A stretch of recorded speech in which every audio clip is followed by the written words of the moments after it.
La Passion selon saint Matthieu, 26, 36 à 27, 66, suit fidèlement le texte de Marc. Mais plusieurs fois, il relève que l'écriture s'accomplit, voir Matthieu 26, 31, 54. En tel ou tel épisode de la Passion de Jésus, Matthieu retrouve telle ou telle parole de Dieu dans la Bible. Pour lui, ces paroles de Dieu éclairent cet événement apparemment incompréhensible, qu'est la mort odieuse du Fils de Dieu.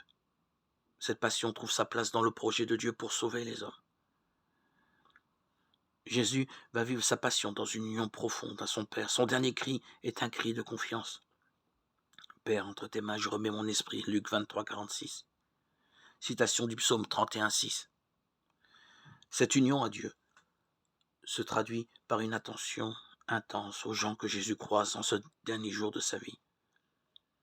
En Luc, Jésus n'est pas seul comme en Marc. Des femmes se lamentent sur lui.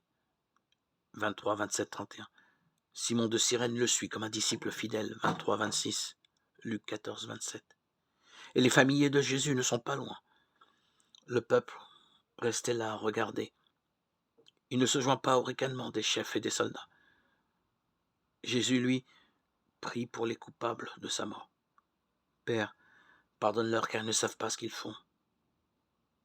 23, verset 34.